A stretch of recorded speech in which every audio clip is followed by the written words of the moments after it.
अनिल मिश्रा जो है, इनसे मैं सवाल करना चाहती हूँ कि अनिल मिश्रा आप ये बताइए कि आप संविधान को पढ़ के आप उस पद में बैठे हैं, लेकिन उसके बावजूद भी अब अनिल मिश्रा अब भीमराव अंबेडकर को कहते हैं ब्रिटिश का एजेंट था। आपको ये समझ में नहीं आता कि संविधान में किस तरीके से बाबा साहब अंबेडकर ने सारी सुविधा दिया।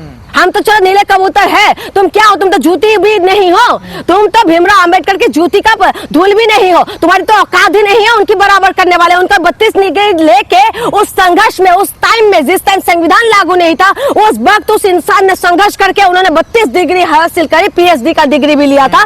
उसके बावजूद भी विदेश में पढ़ाई करके आए थे और देश के दलितों के लिए लड़े थे। लेकिन तुम्हारी औकात है, तुम लोगों को तो हाथ से हाथ मिला के दलितों को आगे बढ़ाना चाहिए। तुम लोग तो अपने पूर्वजों का जितना पाप है उसको धोना चाहिए था, लेकिन तुम लोग आज कर क्या रहे हो? शर्म नहीं है थोड़ा सा भी? किस तरह से थोड़ा सा इतना उम्र हो गया, थोड़ा सा शर्म हो, लेकिन इनके अंदर ना तो शर्म है ना तो लिहाज है। आज दलितों के मुंह पे मुंह देते हैं, दलितों को घोड़ी चढ़ने नहीं देते, जबकि संविधान लागू होने के बाद आज दलितों के मुंह पे जूते मार देते हैं, IPS को मरने के लिए मजबूर कर देते हैं। उसके बाद ये लोग कहते हैं कि हम लोग राष्ट्रवादी है। राष्ट्रवाद हमें ये सिखाते हैं, राष्ट्रवाद सिखाते हैं कि देश के लिए मर मिटो, देश की जनता को आगे बढ़ने दो और देश के लिए काम करो, देश के लिए मान सम्मान लेके आओ। ये लोग क्या कर रहे हैं? देश विदेश में हमारी बदनाम कर रहे हैं और कर क्या रहे हैं ये लोग? उसके बाद ये लोग राष्ट्रवाद सिखाएंगे हम लोगों को। राष्ट्रवाद के नाम पे पूरा देश को बर्बाद करने में लगे हुए, भगवा के नाम पे ये लोग हुड़दंग मचा। दलित इंसान नहीं है क्या? दलित क्या ऊपर से टपक के आए हैं? क्या दलित का धरती फाड़ के निकल के आए हैं? धरती इंसान की जैसे तो पैदा होते दलित भी। आप कहते हो कि आप अपने सर्वोत्तम, सबसे ज्यादा उत्तम आप लोग अपने आप को समझते हो, आप अपार कास्ट के समझते हो, लेकिन आप लोग क्या इंसानी जो प्रोसेस होता है बायोलॉजिकल, क्या उस प्रोसेस से आपने पैदा नहीं हुआ? आपने कैसे पैदा हुआ? या दलित अलग तरीके से पैदा होता है कि आप अलग तरीके से पैदा होते हो? हाँ, आप ये साइंटिफिक तरीके से बताओ ना, प्रूव करो कि आप कैसे पैदा होते हो। उसके बाद भी जब सब एक ही प्रक्रिया के द्वारा इस धरती में आते हैं, जब ऊंचे नीच इन लोगों ने बनाया और इस लोगों ने एक दलित व्यक्ति को पेशाब चटवाया। पहले देखिए आदिवासी के ऊपर इन्होंने मुंह पे पेशाब कर देते हैं, उसके लिए कोई एक्शन नहीं। वहां पर भी बीजेपी की सरकार है और यूपी के अंदर भी बीजेपी की सरकार है और इनके पास इतना पावर आया गया, इतना इनके साहस मिल चुके कि ये लोग जो है पेशाब चटवा देते हैं। अभी यूपी के अंदर इटावा के अंदर आपने देखा था कि एक कथावाचक के ऊपर जो ब्राह्मण की मूत्रों के द्वारा उसको शुद्धिकरण कर दिया है। ये हो क्या रहा है? अभी देखिए महाराष्ट्र पुणे में क्या हुआ है कि वहां पर कुछ नमाज पढ़ रहे थे, कोई दुआ कर रहे थे, उसके बाद वहां जाके किले के अंदर जाके ये लोग गोमूत्र और गोबर से शुद्धिकरण कर रहे हैं। बताइए, इनका इतना ज्यादा वो हो गया कि देश को ये लोग कहाँ लेके जा रहे हैं? गोमूत्र और उससे ये शुद्धिकरण करेंगे, मूत्र से शुद्धिकरण होगा। कभी इंसानों के मूत्र के द्वारा शुद्धिकरण कर देते हैं, कभी गाय मूत्र के द्वारा शुद्धिकरण कर देते हैं। हमारे देश जा कहाँ रहे हैं? पर अब तो हद होगी ना, देखिए पेशाब पिलाया जा रहा है ना। वही तो कह रही हूँ, अभी मैंने एक न्यूज और देख रही थी, वहाँ पर पेशाब भी पिलाए जा रहे हैं और इनको भी तो पेशाब चटवाए, यानी कि पिलाया इनको भी। एक बुजुर्ग इंसान क्या इतना हद कर सकते हो आप? आपका बस चले, आप बताइए। हम लोग तो किताब में पढ़ने के लिए मिल रहे थे, आज हम देख रहे हैं, आज संविधान लागू होने के बाद भी इन लोगों के अंदर इतना साहस है कि ये लोग वही व्यवस्था फिर से रिपीट करना चाहते हैं। यही सिखाता है कि इन लोगों को सिखाते होंगे। RSS सिखाते क्या है? RSS यही तो सिखाते हैं कि अल्पसंख्यक से नफरत करो, मुसलमानों से नफरत करो, दलितों से नफरत करो। लेकिन दुख की बात पता है क्या है? दुख की बात यह है कि ये लोग तो मुट्ठी भर है, लेकिन जो ST SC OBC की जो लोग हैं इनको समझ में नहीं आ रहे।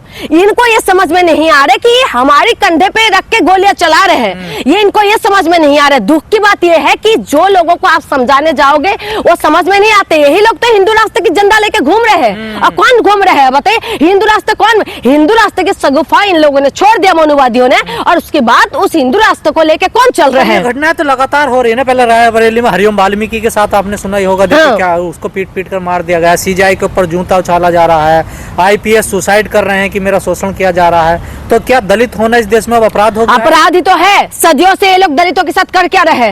मुगल आने से पहले, ब्रिटिश आने से पहले ये लोग सदियों से तो दलितों के साथ अत्याचार कर रहे हैं। क्या मुगलों ने करा था क्या? स्टोनों पे टैक्स लगाए थे, महिला को कपड़े नहीं पहनने दे रहे थे, मुगलों ने करा था क्या? ये ब्रिटिशर्स ने करा था? यही देश के लोगों ने तो करा था, इस मनुवादी ने करा था ना।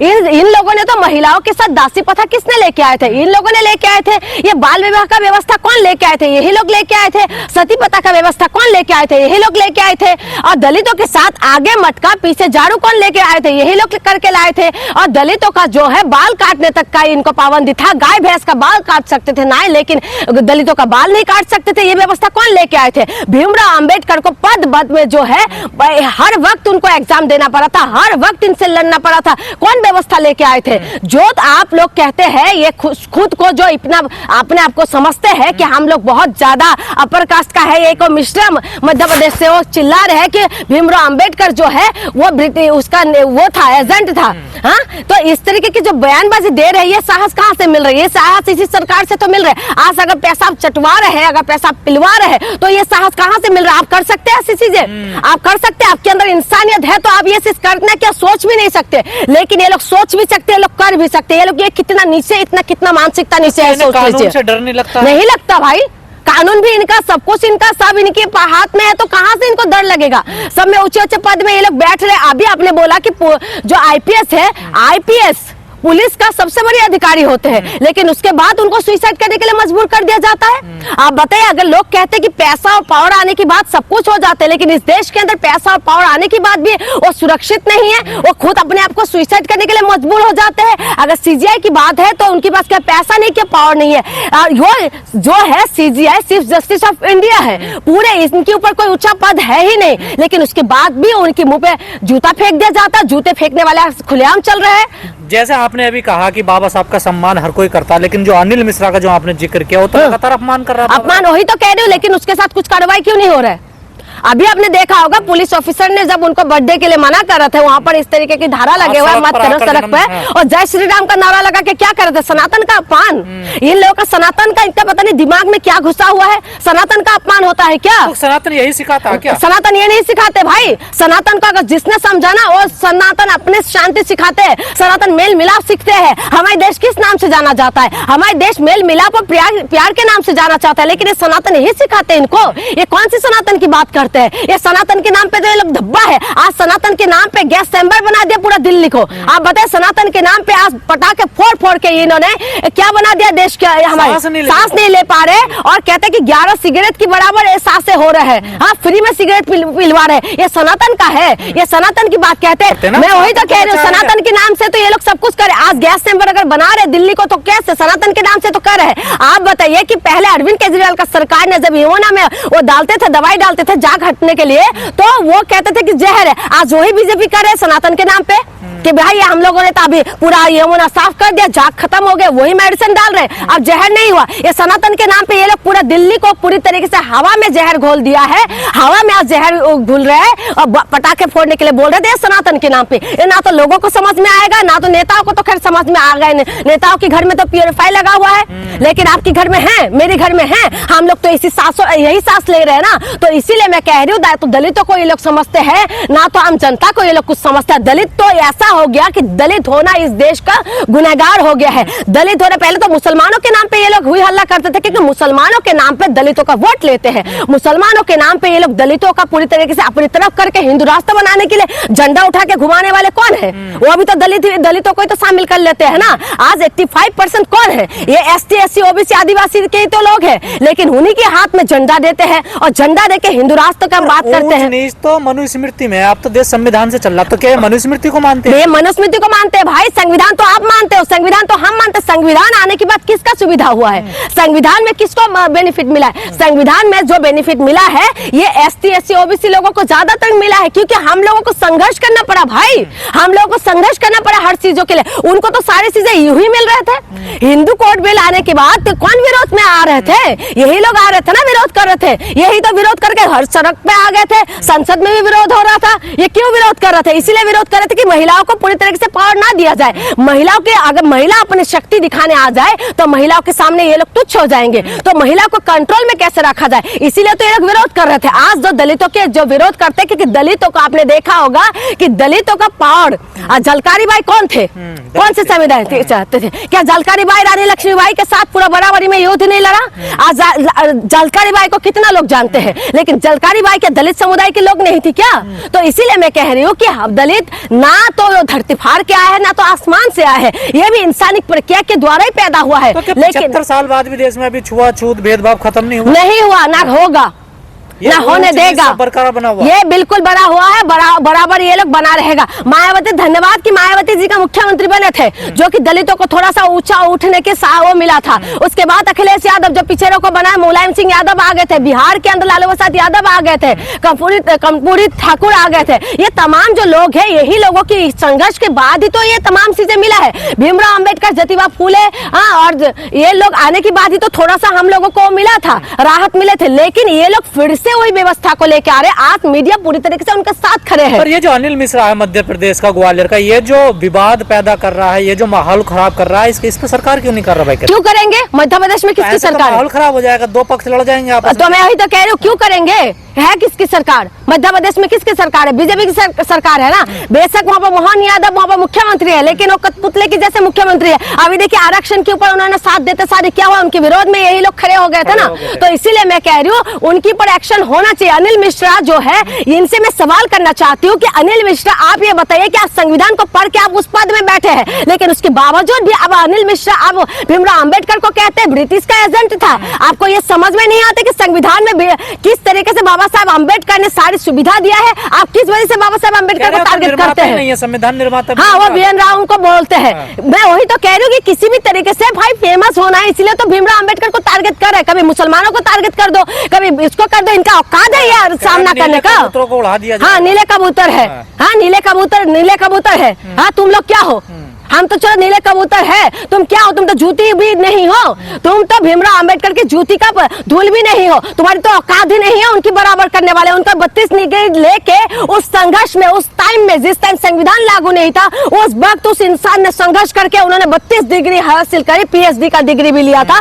उसके बावजूद भी विदेश में पढ़ाई करके आए थे और देश के दलितों के लिए लड़े थे। लेकिन तुम्हारी औकात है, तुम लोगों को तो हाथ से हाथ मिला के दलितों को आगे बढ़ाना चाहिए। तुम लोग तो अपने पूर्वजों का जितना पाप है उसको धोना चाहिए था, लेकिन तुम लोग आज कर क्या रहे हो? शर्म नहीं है थोड़ा सा भी? किस तरह से थोड़ा सा इतना उम्र हो गए, थोड़ा सा शर्म हो, लेकिन इनके अंदर ना तो शर्म है ना तो लिहाज है। ये भीमराव अंबेडकर के बारे में बोलेंगे। बदल रही है तो भारत क्यों नहीं बदल रहा है? यहाँ क्यों अभी भी छुआछूत, ऊंच नीच बरकरार? भाई नहीं बदलेंगे, ये लोग बदलना नहीं चाहते। आज देखिए चाइना हमारी बाद में आजाद हुआ, आज चाइना क्या कर रहे हैं? आज रोबोट बना रहे हैं चाइना। ठीक है, चाइना आज साइंटिफिक तरीके से कितना आगे बढ़ गए। अमेरिका क्या कर रहे हैं? एआई बना रहे हैं। अपने जो जनता को मजबूत करने के लिए एआई के द्वारा उनको और ज्यादा एडवांस कर रहे हैं, उड़ने वाला वो बना रहे हैं, कार बना रहे हैं। ठीक है, हमारे देश क्या कर रहे हैं बताइए? हमारे देश में क्या हो रहा है? गोमूत्र और उसमें उस गोबर में हम लोग लगे हुए हैं। कोई कहते हैं कि गोबर के उसमें जो गाय हकते हैं, उसके बाद उसमें से वो गेहूं निकाल के खाओ, तुम्हारी बच्चा हो जाएगा। इस तरीके के तो ज्ञान देने वाले आ जाते हैं। तो उसके बाद आपको क्या लगता है कि इस देश में विकास हो रहा है? ये विकास के नाम पे क्या कह रहे हैं ये लोग? हमारे देश ऐसे विकास होगा, साइंटिफिक तरीके से हमारे देश आगे बढ़ना चाहिए। आज महिला अगर फाइटर प्लेन उड़ा रहे हैं तभी तो ऑपरेशन सिंदूर हो पा रहे हैं। आज बताइए, आज महिला विरोधी ये लोग मानसिकता रखता है, ये लोग दलित विरोधी मानसिकता रखता है, ये लोग जो है मुसलमानों को गाली देता है। आप बताइए, आज हम परमाणु बम लेके जो हम लोग सीना चौड़ा करके दूसरे देश के सामने खड़े हैं, वो परमाणु बम देने वाले कौन थे? अब्दुल कलाम थे ना। लेकिन इनका औकात है। गौस खान कौन थे? आज झांसी में चला जाए, झांसी किला के साथ में रानी लक्ष्मीबाई के किला के अंदर ही गौस खान की वो बना हुआ है, कब्र बने हुए हैं। आप बताइए, गौस खान रानी लक्ष्मीबाई के साथ कदम पे कदम मिला के चल रहे थे। ये लोग आज नफरत फैलाने की बात करें, आज मुसलमानों को अलग थलग कर दिया, आज दलितों के मुंह पे मूत देते हैं, दलितों को घोड़ी चढ़ने नहीं देते, जबकि संविधान लागू होने के बाद आज दलितों के मुंह पे जूते मार देते हैं, आईपीएस को मरने के लिए मजबूर कर देते हैं। उसके बाद ये लोग कहते हैं कि हम लोग राष्ट्रवादी है। राष्ट्रवाद हमें ये सिखाते हैं, राष्ट्रवाद सिखाते हैं कि देश के लिए मर मिटो, देश की जनता को आगे बढ़ने दो और देश के लिए काम करो, देश के लिए मान सम्मान लेके आओ। ये लोग क्या कर रहे हैं? देश विदेश में हमारी बदनाम कर रहे हैं। और कर क्या रहे हैं ये लोग? उसके बाद ये लोग राष्ट्रवाद सिखाएंगे हम लोगों को। राष्ट्रवाद के नाम पे पूरा देश को बर्बाद करने में लगे हुए, भगवा के नाम पे ये लोग हुड़दंग मचा रहे, भगवा शांति सिखाते हैं, ये लोग अशांति फैला रहे। उसके बाद ये कहते हैं कि हम लोग राष्ट्रवादी है। आप बताइए, कहां से राष्ट्रवादी दिखाई दे रहे? आज उस बुजुर्ग इंसान के साथ जो हुआ है, शर्मसार नहीं हुआ है? एक को इन्होंने पेशाब पिला देते हैं, हाँ, इनके मुंह पे मूत देते हैं। ये क्या कुछ करेंगे? मुंह पे थूक देते हैं ये लोग, या क्या रह गया? आप बताइए, आज संविधान लागू होने की बात ये हालत है। लेकिन अगर जिस टाइम संविधान लागू नहीं था उस टाइम समझे कि ये लोग दलितों का क्या बेहाल करके रखा होगा। तो इसीलिए सोचने वाली बात यह है कि सरकार को तुरंत एक्शन लेना है और जनता को खास करके समझना पड़ेगा। जो हिंदूवादी जो तुम लोग खुद को मानते हो ना, ST SC OBC खास करके मैं वो आप लोगों को कहूंगी, जो आप लोग सोचते हो कि हिंदू राष्ट्र बन जाएगा, हिंदू राष्ट्र के अंदर आपका स्थान कहाँ है सोच के देख लीजिए। मंदिर में आप दान दे सकते हो लेकिन मंदिर का पुजारी नहीं बन सकते हो। इसीलिए वक्त आ चुका है कि अपने मुद्दे पे बात करो और जो नेता मुद्दे पे बात ना करे तो उनको मुद्दे पे लेके आओ। ये हमारी जिम्मेदारी और आपकी जिम्मेदारी है। देखिए इंसानियत को शर्मसार कर दिया है और इंसानियत पूरी तरीके से अभी ऐसा लगता है कि हमारे देश के अंदर इंसानियत कहीं ना कहीं खो चुके हैं। ये 11 साल के अंदर लोगों के अंदर इतना ज्यादा नफरत भर चुके हैं कि इंसान इंसानों को देखना पसंद नहीं करते कि वो बुजुर्ग इंसान है। जो वीडियो वायरल हो रहा है, बुजुर्ग से पूछा भी जा रहा था कि सही में अपना ऐसा क्या, कहने लगे हाँ तबियत खराब हो गया था मेरा, 65 एज होता है। और आप देखिए जो अच्छा खान पान जिसका होता है, जो अच्छे फैमिली से होते हैं उनको 65 एज लगता नहीं है। लेकिन जो गांव के लोग हैं जिसका थोड़ा पैसे की भी कमी होता है या थोड़ा बुजुर्ग होता है तो उनको 65 एज बहुत ज्यादा हो जाते हैं। और जो बुजुर्ग इंसान दिखाई दे रहा है वो आप बताइए इस एज के अंदर उनको सांस की बीमारी है और सांस की बीमारी होने की वजह से वो कह रहे थे कि सांस की बीमारी होने की वजह से वहां बैठ गए और जब खांसते हैं, क्योंकि सांस की बीमारी मेरी मम्मी को भी है, हम बचपन से हमारी मम्मी को हमने देखा है कि सांस की बीमारी में क्या हालत होता है, यहाँ से यहाँ तक नहीं चल के जा सकते थे। जब हम 10th का पेपर देते थे ना, हम खुद खाना बना के जाने के लिए मजबूर, क्योंकि हमारी मम्मी उठ भी नहीं पाते थे, सांस की बीमारी इतना भयानक होते थे। हमें पता है कि सांस की बीमारी में लोगों का क्या हालत है। अब उस बुजुर्ग इंसान को जिसको सांस की बीमारी थे, अगर खास रखे कि इसमें खांसी बहुत आते हैं और उसके बाद ये लोग सांस लेने में बहुत कठिन होते, दिक्कत होते हैं और जिसकी वजह से खांसने की वजह से टॉयलेट पास हो जाते हैं। ये पूरा वो जो होता है ना, उम्र के साथ साथ ये चीजें कमजोर पड़ जाते हैं। आज अगर आम इंसान होते तो थोड़ा सा टॉयलेट को रोक सकते हैं, वो जो है वो पावर खत्म हो जाते हैं। तो इसकी वजह से उनके साथ अगर ऐसा हुआ भी तो आप बताइए क्या अपराध है। अब बताइए कि इंसानों को शर्मसार कर दिया। इन लोगों के अंदर इतना औकात नहीं है, इनका दिमाग नहीं है कि ये लोग ये ना देखे कि ये बुजुर्ग इंसान है। ये इनको इतना समझ में नहीं आ रहा है। कम से कम चलो तुम पानी से धुलवा लिया, इतना कर लिया, लेकिन उसको चटवाना ये कौन सी उसमें लिखा हुआ है कि इस तरीके से करना चाहिए। तुम इंसानियत को इतना शर्मसार कर दोगे। हमारे देश जिस नाम से जाना जाता है, जब तक ये लोग कह रहे हैं, जैसे RSS का है कि नहीं है मुझे नहीं पता, अगर RSS का भी है ना तभी RSS वालों को बोलना चाहिए कि ये इंसानियत है, ये देशभक्ति है, ये राष्ट्रवाद है। कह रहे वो गुंडागर्दी करता होगा, इसीलिए तो ऐसे हरकतें कर रहे, नहीं तो आप कर सकते हैं ऐसा कोई। आप अगर ऐसा कोई इंसान देखते तो मुझे लगता है कि वो जाके आप उस इंसान की मदद करते। कोई बात नहीं ताऊ, कोई बात नहीं चाचा, आप बैठो, हम देखते हैं। अगर हमारे जैसे इंसान होता तो हम उनकी सपोर्ट करते, हम उनकी मदद करते, हम उनको हॉस्पिटल तक पहुंचाते। अगर हॉस्पिटल नहीं जाते तो कम से कम उनके लिए हम कुछ व्यवस्था करते। लेकिन ये इन्होंने क्या किया, ये गुंडागर्दी नहीं तो क्या है। देश के अंदर पूरी तरीके से इंसानियत को शर्मसार कर देते। दलितों के साथ तुम लोग और कितना कुछ करोगे।